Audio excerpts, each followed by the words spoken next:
Buen día, mi nombre es Catarina Penilla y junto a mis compañeros Juliana Durán, Juan Blanco, Marlene Ricardo y Daniel Díaz hablaremos en este video sobre el triángulo de velocidades. Básicamente, el compresor axial es una componente de cualquier motor a reacción que se encarga de aumentar lo que es la presión y la temperatura cuando el aire está siendo redirigido de manera axial a la cámara de combustión. Principalmente está conformado por una serie de rotores y estatores. Entonces, el diseño de los compresores axiales ha sido uno de los problemas más difíciles de resolver en lo que se ha visto a lo largo de la historia de los motores a reacción, debido a que al ser una componente que tiene que redirigir el flujo hacia la cámara de combustión, se dice que es necesario controlar la vela teórica para que permanezca de manera constante. Entonces, para ello se pudieron utilizar términos que están relacionados con el triángulo de velocidades. Mediante la mecánica vectorial se puede determinar lo que es el cambio de presión de difusión, el coeficiente de presión OCP, el análisis de comportamiento de flujo mediante la ecuación del número de Reynolds y más parámetros conocidos por medio de la ecuación de Bernoulli, que está directamente relacionado con las velocidades relativas en cada etapa del compresor, las cuales se irán enunciando a lo largo del presente documento. Los objetivos generales de esta investigación se enfocan en presentar una posible solución ante los problemas relacionados a el diseño de los compresores axiales en cada una de sus etapas del uso teórico de una serie de ecuaciones que se irán enunciando a lo largo del video.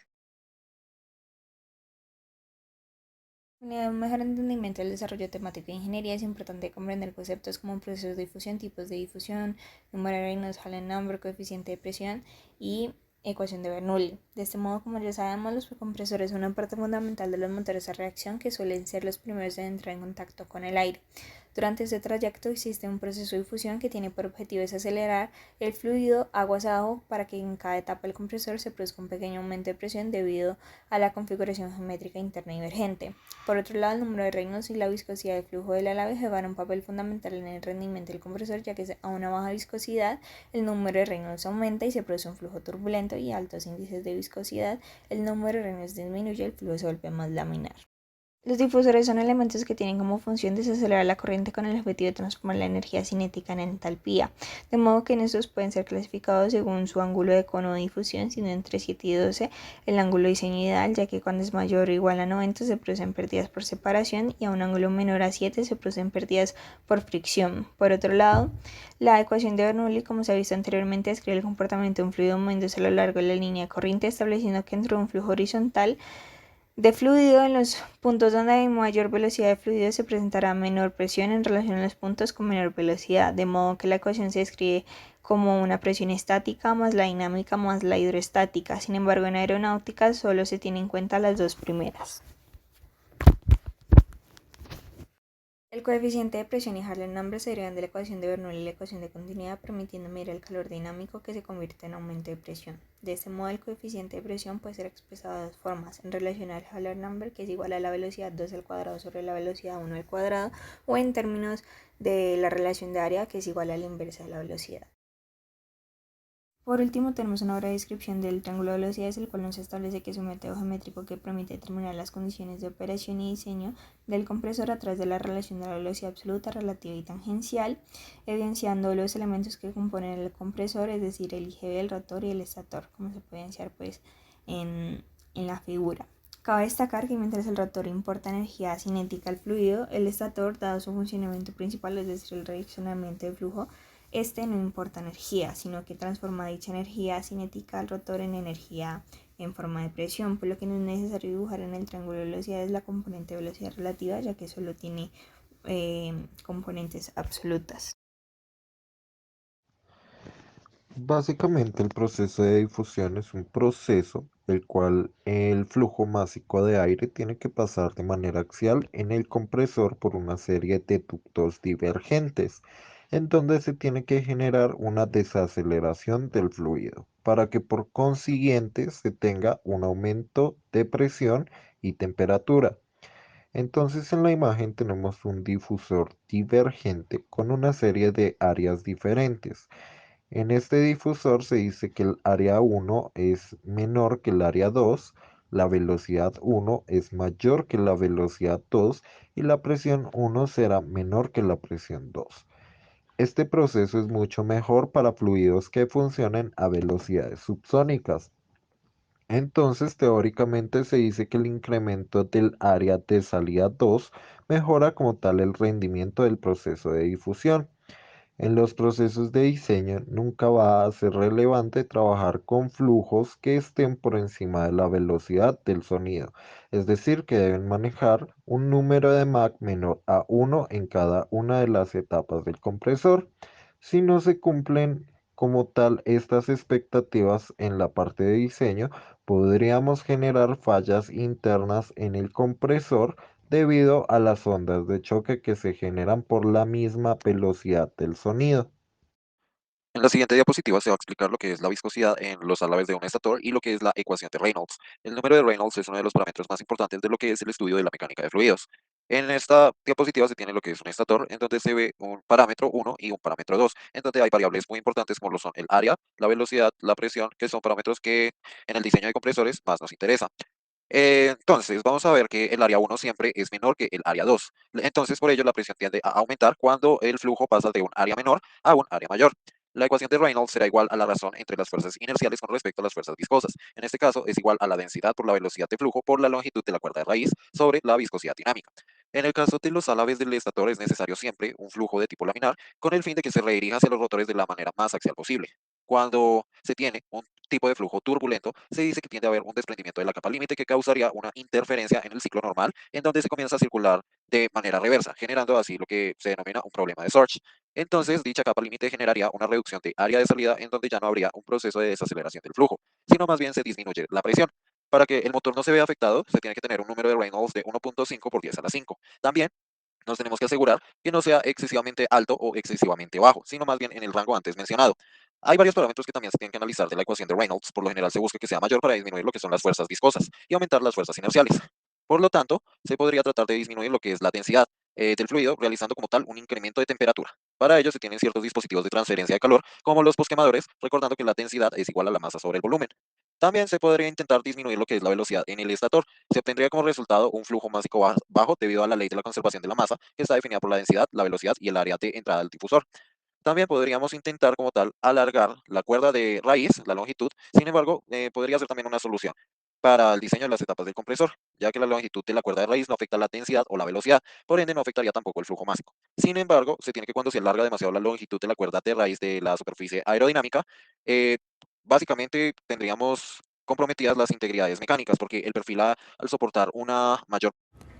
El difusor asimétrico se caracteriza por tener un aumento de área continuo, como podemos observar en la figura. Este tipo de difusor se caracteriza porque aumenta su área, y esto influye en las transformaciones que ocurren en las propiedades del fluido de trabajo, en este caso el aire.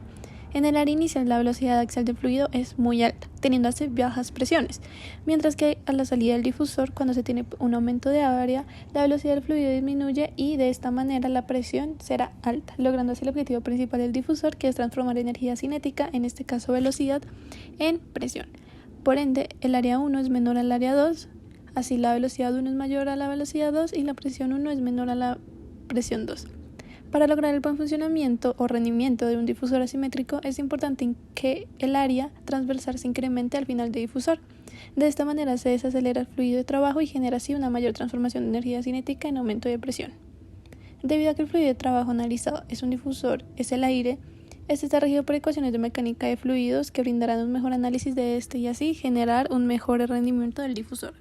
Según el analizado en el marco teórico, el flujo másico hace referencia a la conservación de masa de un sistema. En este caso, la masa del fluido de trabajo, que es el aire, entre el difusor, debe ser la misma masa de fluido que sale del mismo. Por eso el flujo másico en el punto 1 va a ser igual al flujo másico en el punto 2.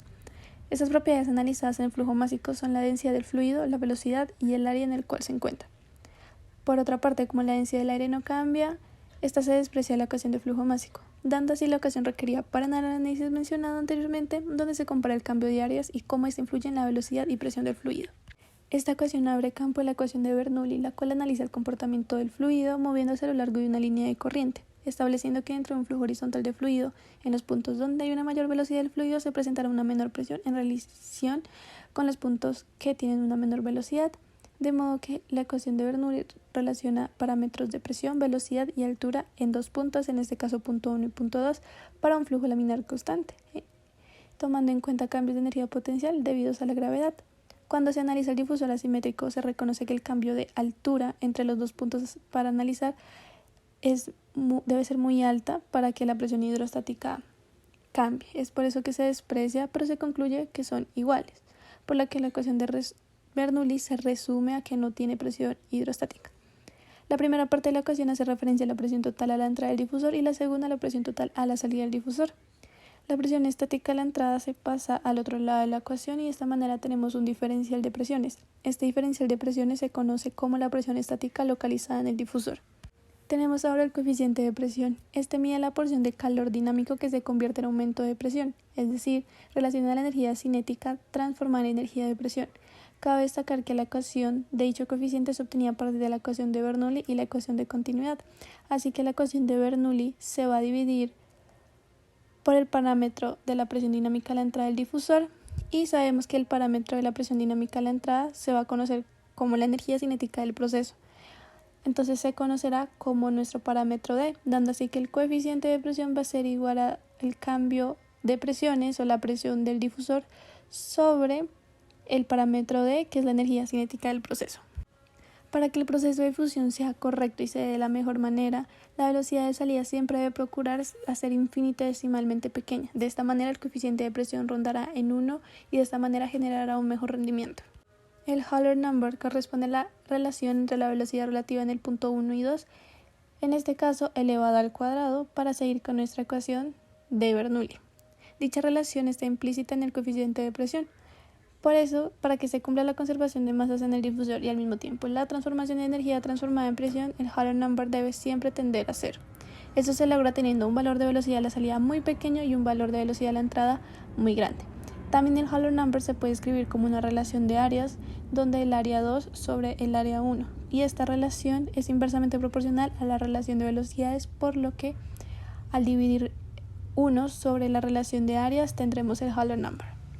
Para hablar de los tipos de pérdidas nos basamos en los tipos de difusores. Tenemos el difusor dumped, en donde las pérdidas de presión son muy altas, ya que hay una separación de la capa límite, que es el número 1.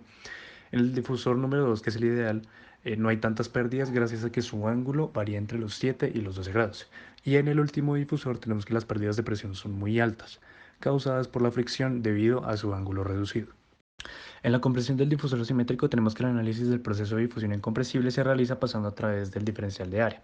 Entonces se tiene en cuenta que el fluido que pasa a través de la fila de estatores o de rotores presenta un proceso de difusión a medida que la presión estática aumenta.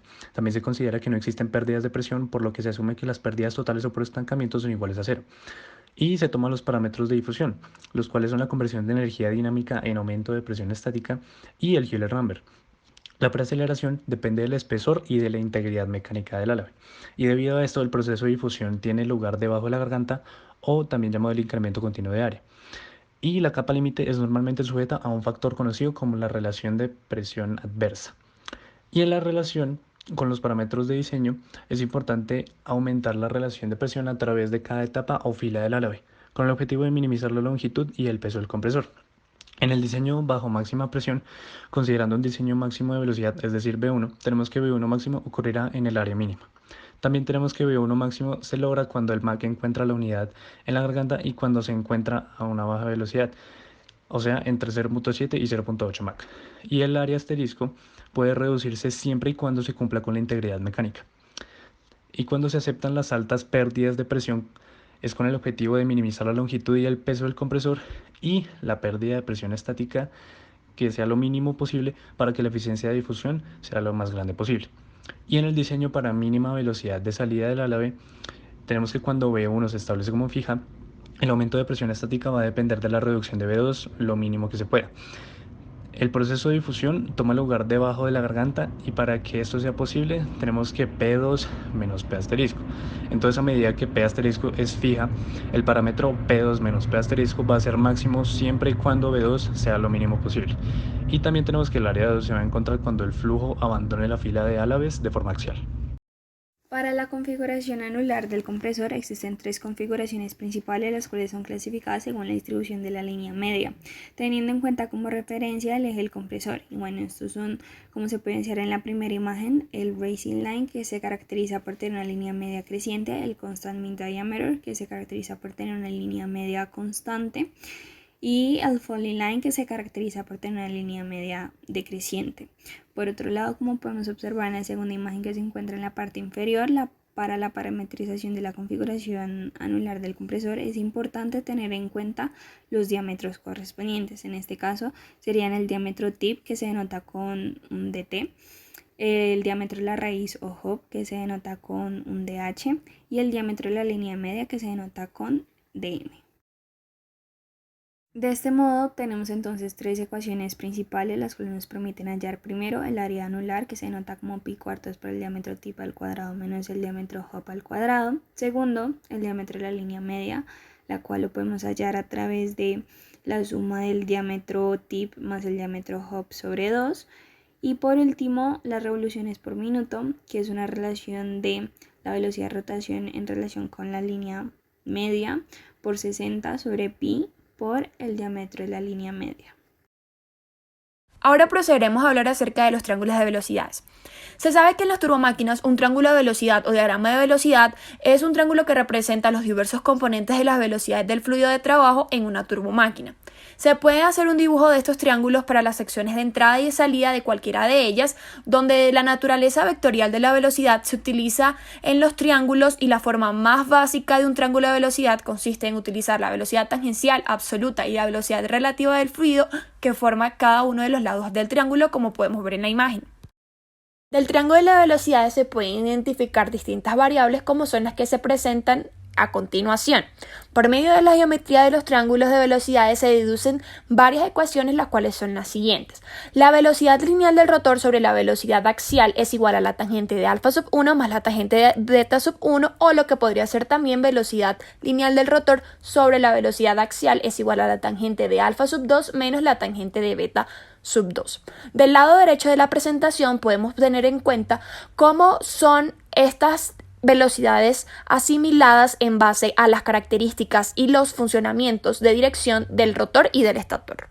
Es así como se obtiene la ecuación de trabajo realizado por unidad de gasto másico, Q, y el trabajo específico, W. Esto está dado por la ecuación W es igual a la velocidad lineal del rotor multiplicada por el componente periférico sub 1 menos el componente periférico sub 2, lo que vendría a ser los componentes tangenciales de las velocidades absolutas, y de esto se puede escribir en función de la velocidad axial y de los ángulos de la corriente de flujo, resultando que el mismo W va a ser igual a la velocidad lineal del rotor por la velocidad axial multiplicado por el tangente de alfa sub 2 menos tangente de alfa sub 1. Recordemos que los alfas son los ángulos que se tienen en cuenta dentro del triángulo de velocidades formado por la velocidad B en plano de la máquina, o sea, por la velocidad relativa del rotor. Como también se puede diseñar la misma ecuación, pero en este caso restando los tangentes de beta sub 1 menos tangente de beta sub 2. Que hace que la velocidad absoluta del aire a la salida del escalonamiento C sub 3 sea igual a la entrada C sub 1, por lo que este será también el aumento de temperatura estática en el escalonamiento delta T sub 0. De forma que cuando este aumento de temperatura sea igual a delta T sub 0 como delta T sub S, operando por la velocidad lineal del rotor multiplicado por la velocidad absoluta sobre el CP multiplicando por el tangente de beta sub 1 menos tangente de beta sub 0. Esto resulta afectando la capacidad de absorción del trabajo en la ecuación para hallar el delta T sub S, por lo cual se puede transformar del siguiente modo. La ecuación de trabajo vendrá a ser igual a lineal lineal del rotor multiplicando por U menos velocidad axial multiplicando por el tangente de alfa sub 1 menos la velocidad axial multiplicando por el tangente de beta sub 2. Cuando factorizamos la ecuación anterior se obtiene que trabajo es igual a velocidad lineal del rotor multiplicando por U menos C sub A multiplicado por la tangente de alfa sub 1 menos la tangente de beta sub 2. Como los ángulos de la salida de los alaves del estator y del rotor fijan los valores de los alfas y de los betas, es tanto así que los tangentes de alfa sub 1 más el tangente de beta sub 2 en cualquier momento de la velocidad axial tendrá como resultado una disminución del trabajo y en viceversa. Es por esto que el aumento real de la temperatura y en el escalonamiento vendrá dado por la ecuación de delta T sub 0,8, que es igual al factor del trabajo realizado sobre CP multiplicando por la velocidad axial que opera con los tangentes de beta sub 1 menos tangente de beta sub 2. Para la relación del compresor R, que se denomina como R, es igual a 1 más eficiencia por delta temperatura sub 3 sobre temperatura sub 1, todo esto elevado a gamma por gamma menos 1. Luego de realizar el documento se llegó a la conclusión que el compresor, además de la cámara de combustión, es uno de los componentes más difíciles de diseñar, ya que se debe tener muy en cuenta la configuración de la velocidad axial para no generar una sobreaceleración del flujo y con ello generar un número de Mach superior a 1 que pueda generar alguna onda de choque y provocar con ello un flujo reverso. Para ello se puede identificar que la parte más importante en el diseño del compresor es el conducto de difusión, donde se puede generar un aumento de la presión y la temperatura por su diferencial de Ares. Por otro lado, el objetivo principal del difusor es brindar una mayor presión al fluido de trabajo a la salida del mismo, para lograr el objetivo de compresión. Dicho factor es muy importante debido a que gracias a este el motor a reacción puede realizar su primera etapa de manera exitosa. El rendimiento del difusor se expresa por medio del coeficiente de presión, debido a que gracias a este se puede conocer la porción de calor dinámico, energía cinética en forma de velocidad, que se convierte en aumento de presión. La tercera conclusión nos dice que al momento de observar los tipos de pérdidas en los difusores se aprecia que éstas se ven afectadas por el ángulo de salida que tenga el difusor. Al tener un ángulo de 90 grados se ve que ocurren pérdidas por la separación de la capa límite y al tener un ángulo menor a 7 grados ocurren pérdidas por fricción. Al buscar un ángulo entre estos se va a disminuir significativamente estas pérdidas, encontrando así un difusor ideal. Por otro lado, además de que el triángulo de velocidades consiste en el diseño geométrico de cada una de las variables del compresor y representar los diversos componentes de las velocidades del fluido en una turbomáquina, es posible por medio de este encontrar las demás particularidades que se presentan en su funcionamiento en base a cómo se plantean las derivaciones de sus componentes. Y por último, en los compresores axiales en su mayoría son diseñados con una configuración de velocidad axial constante a través de sus etapas. Mas sin embargo, esto no quiere decir que no hay razón fundamental que impida variar la velocidad axial a fin de adaptarse a otro tipo de factores dentro del compresor.